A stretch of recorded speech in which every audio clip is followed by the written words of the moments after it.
Welcome to the Herman Mudgett Experiment.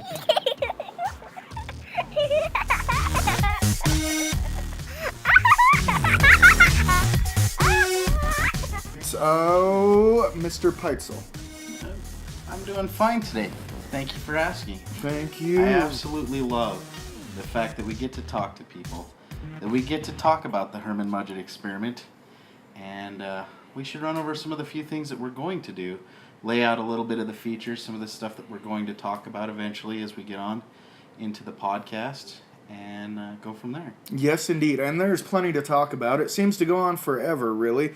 There's definitely no material to run out of. We're going to be covering subjects from one side of the universe to another. We have shadow men, we have slender men, we have grinning men. Not to mention there's UFO new developments that are coming up at all times to discuss. There are people's strange experiences from one side of the globe to the other. Everyone has something to talk about. We're going to be touching on most of the most accurate information that we can get a hold of and see if we can convey this to people who might not know about it yet, or even further elaborate for the people who do know about it already. There's definitely no shortage of material, true that. Indeed. As we go through, we're going to ask our listeners to send in some of the things that they'd like us to talk about, and we'll research them, and we'll try to figure out and keep an open mind. We are unfair, we are unbalanced, because it's our show and that's how we roll. Righteous. And we definitely have plenty of unfair and unbalanced opinions to send your way. Please give us as much feedback as you would like. As the good man said, we have requests that we should be getting back from you at any point that you have a subject we want researched. If you have information to give us or new developments, that is definitely welcome in this neck of the woods. We have several subjects that aren't quite touched on as often, including Herman Mudgett. Now, what is a Herman Mudgett? So, if you happen to know, definitely give us a jingle or send us a comment. And some might know it as a different name, but if you know what a Herman Mudgett is, then you get 10 points. Let us know. And especially if you know what the experiment is. Many experiments that are quite the experience that are going to be coming around and about. Essentially, to give you a few hints, it all begins in the 1860s. Up to this point, it involves acid vats, secret rooms, as well as trapdoors. Gas chambers. There's a few gas chambers here and there, yes. There's some skeletons that we can talk about. Not so much skeletons in closets, but skeletons being sold for financial gain. This was a very large practice back in the day. Too bad that they are so onto it nowadays that we can't go rob a few graves and be like, hey, I brought this for you. Can I get $20?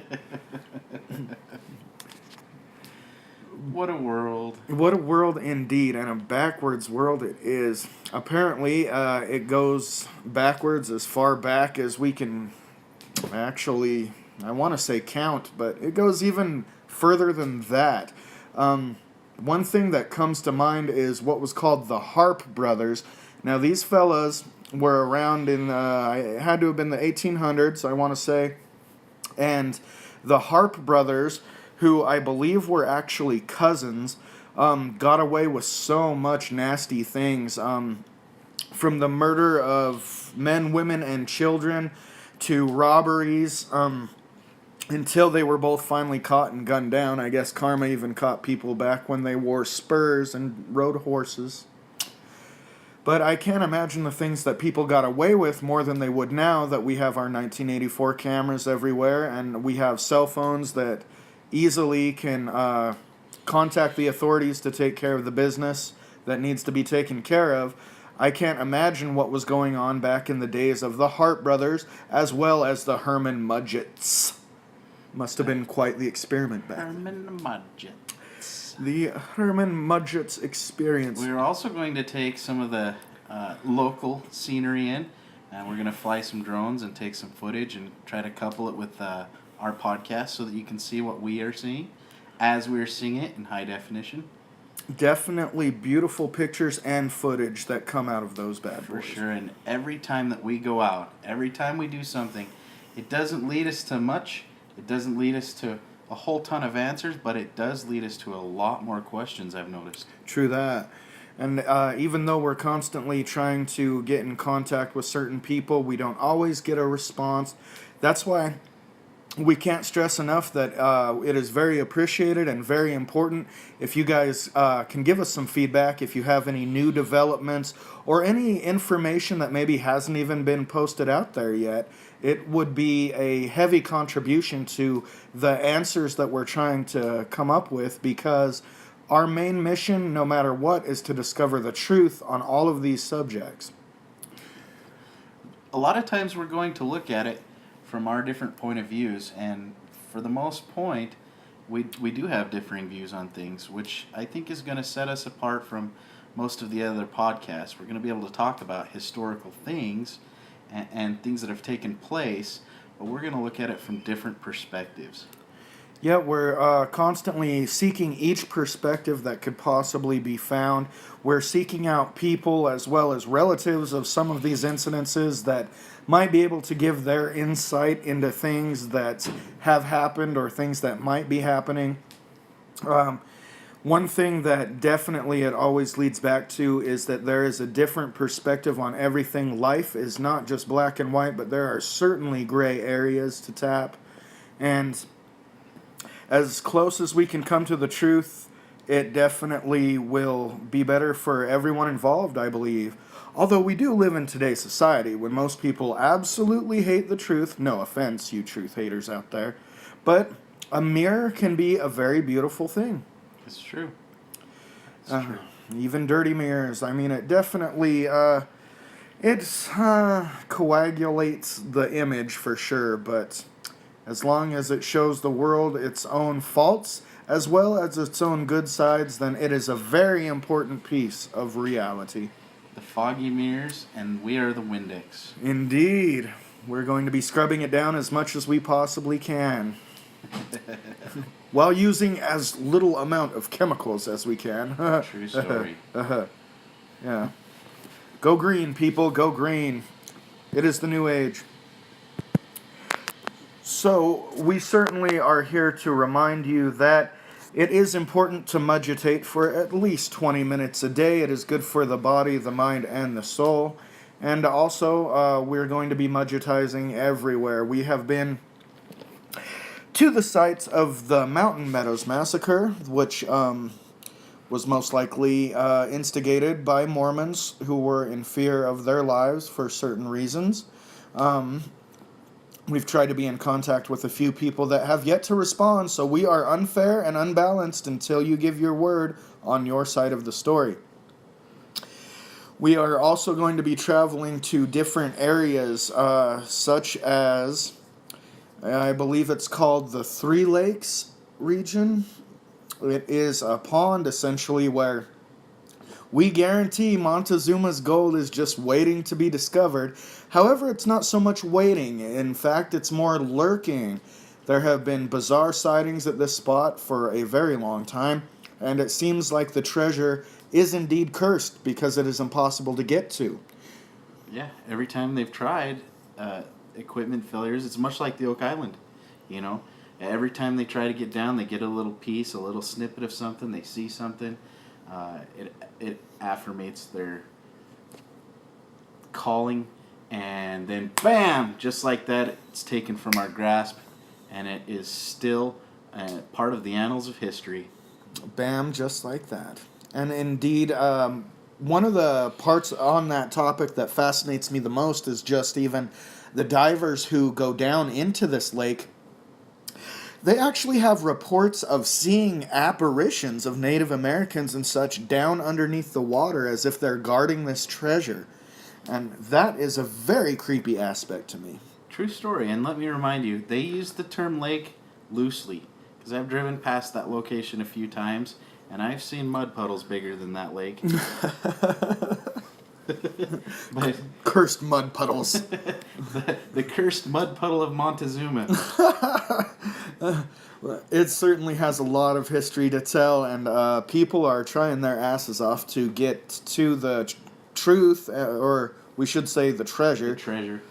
They're definitely trying to get a hold of that, and every outcome definitely doesn't seem to come to a good outcome. Yeah, well, that's part of the great thing about a treasure story is it draws the people in, it keeps them there, and maybe someday it'll come to fruition and they'll find it, but as it goes, as legend tells, the folklore is that gold is to be maintained and to be safely housed in that underwater grave for the time that the Native Americans can regroup and grow together and come back to help facilitate their empowerment and regrowth.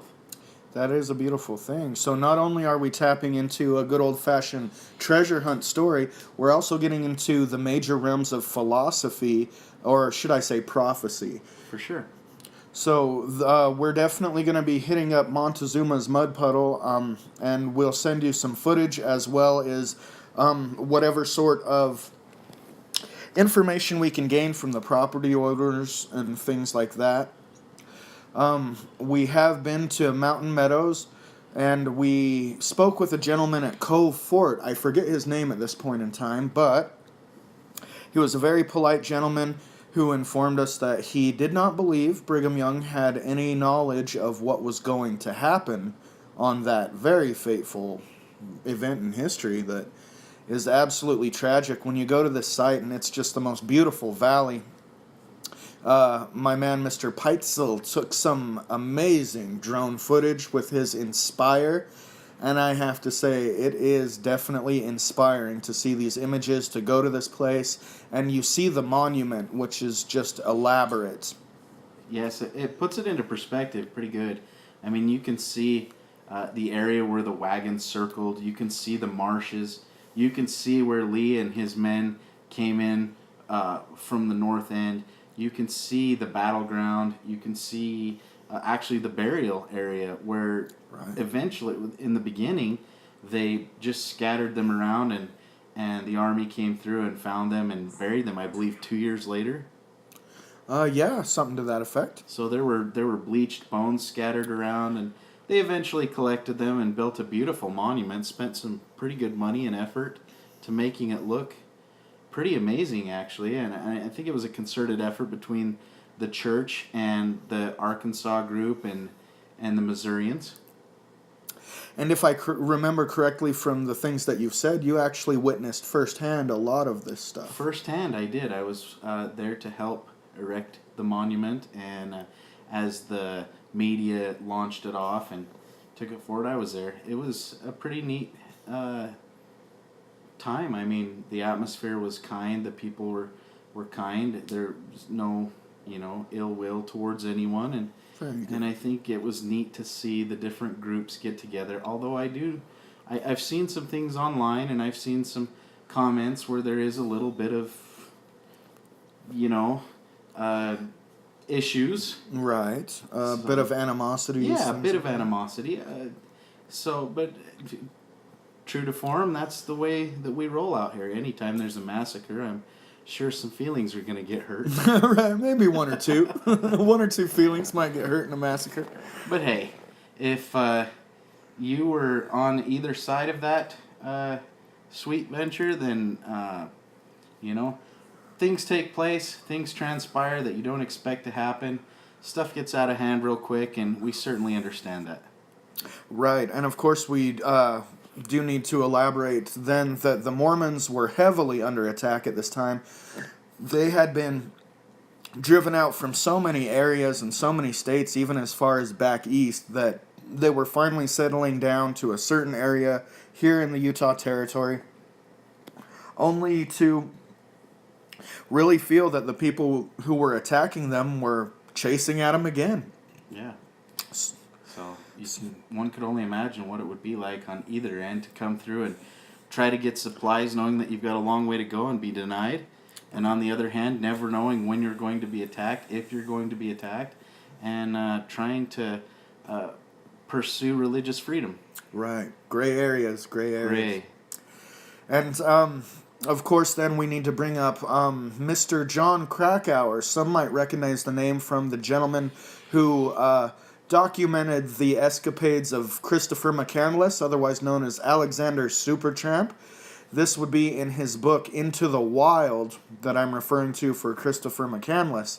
However, he covered the Mountain Meadows Massacre in another book of his work. We have yet to reach out to him and see perhaps if he or his people can give us their side of things.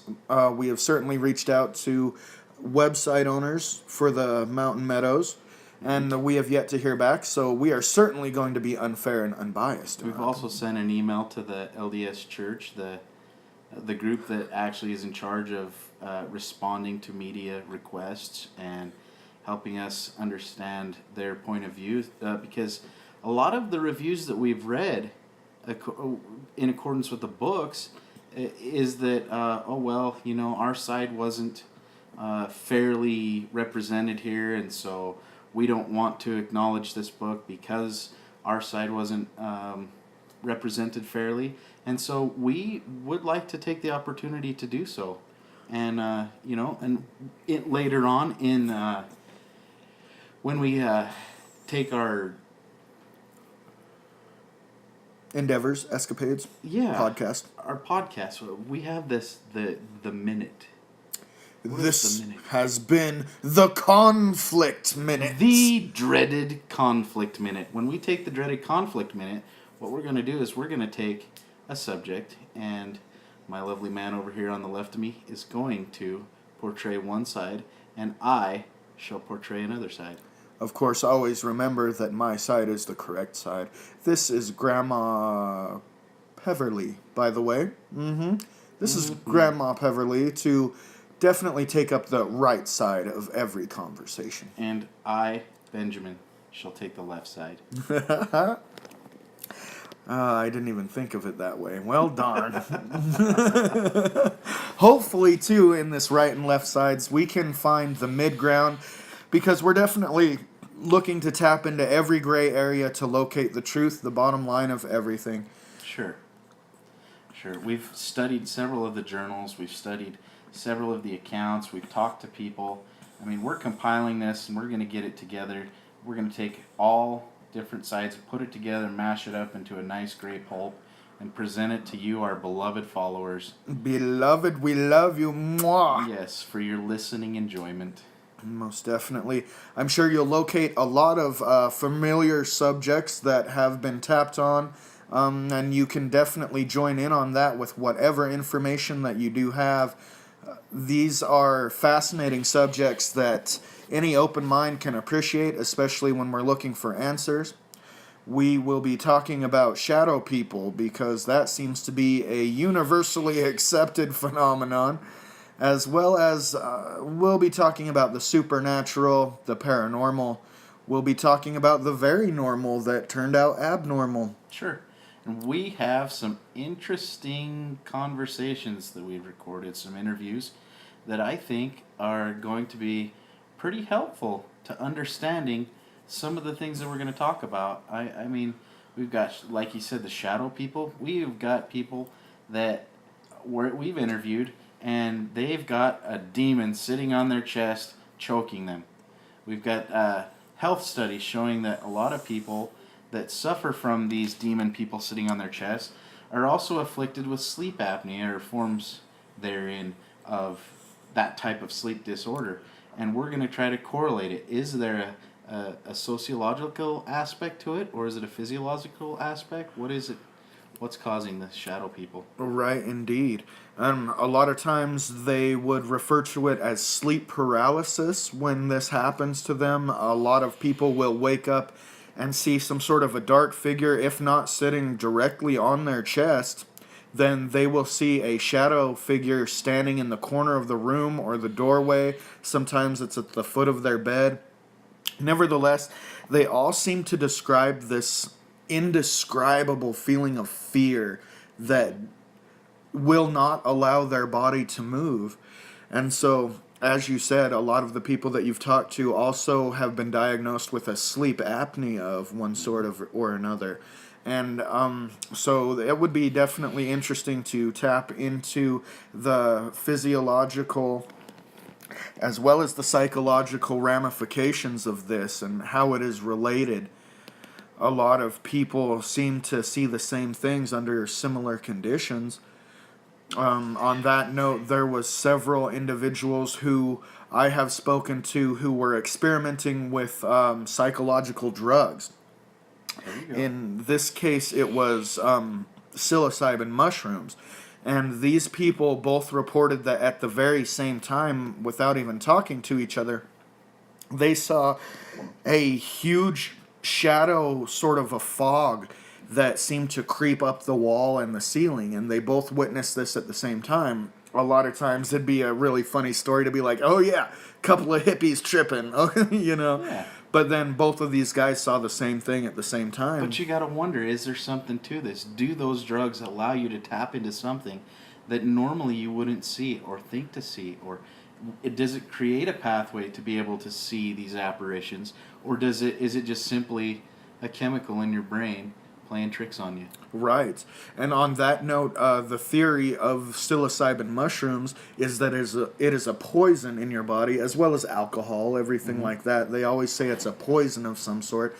So I'm wondering if this poison, per se, puts them that much closer to the plane of death, essentially, or if it does just open up that third eye, otherwise known as the pineal gland, that might be able to make them see things they normally wouldn't see. For sure. And that is when we're going to tap into you, our beloved guests and listeners. And you, send us in. Have you had a shadow man teabagging you? Have you had an experience where you are so fearful that it's in the doorway and you're awake and you have all of your senses about you, yet you do nothing? And what do you do? What happens when you look up and the shadow man is in the doorway? Teabagging you. I think we've just actually stumbled upon a subject that's even more important than any other. Should a shadow man teabagging be called a shadow bag? Oh man, that is deep. Mind blown. Pun intended. So there's going to be plenty of black tea coming your way. Some shadow man teabagging, some shadow man flashing. There's going to be an outlandish amount of subject matter that really seems to go on forever. Oh, I want to find somebody that saw these shadow people and actually was able to do something about it. Right. It doesn't seem like there's too many even video recordings of shadow people. Granted, there are several, but it seems like more apparitions show up on video that either have a form of another sort, but they don't quite look like the shadow people in general. Agreed. What about the little kids with the black eyes? There we go. The BEKs, ladies and gentlemen. Shout out to David Weatherly for heavily broadcasting a lot of information on the BEKs, otherwise known as the black-eyed kids. These are not to be confused with the black-eyed peas. No, or someone who just got their ass kicked and has black eyes. Not to be confused. Although these are definitely intermingled, I'm sure. Of course. However, there is a lot of strange incidences with the black-eyed kids that just float around and they're like, "Can I come in?" Now, what bothers me about this situation is how afraid people naturally get. So I have to wonder, do these creatures have a natural influence over your emotions? Because while we sit and talk about it, I could just picture being like, "Yeah, come on in." Sure, we're all armchair quarterbacks and sit back and play it by ear, and oh yeah, I'm this big tough and rumble, and I would totally just mess with that kid, but I can honestly tell you, if I'm out in the middle of a farm somewhere and a little black-eyed kid comes and asks me to come in and is a little bit intrusive and trying to get in and trying to use everything that he can to do so, I think I might be a little bit questioning my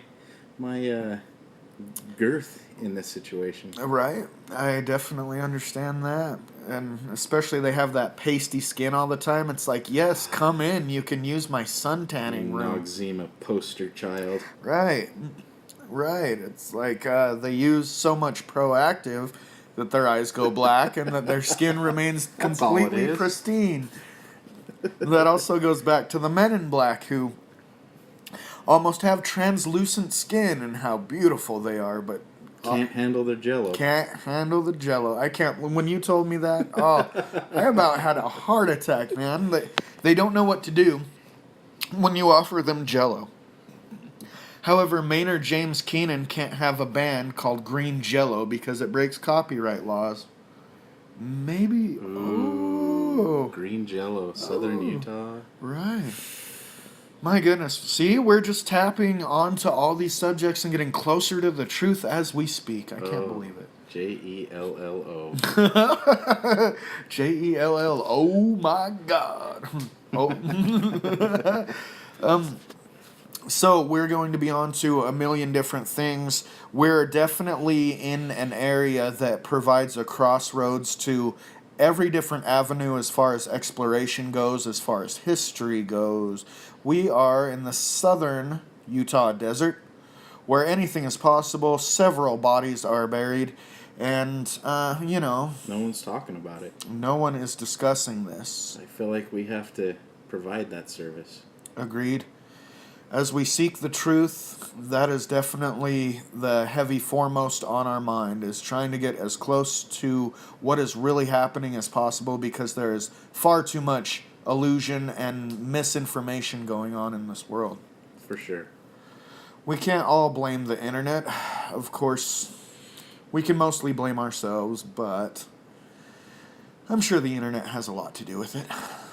Having information at the tip of your fingers very quickly, that in and of itself is just an amazing feat. It is. Being able to research something, as you're walking, oh man, I just saw this and check this out and look into this.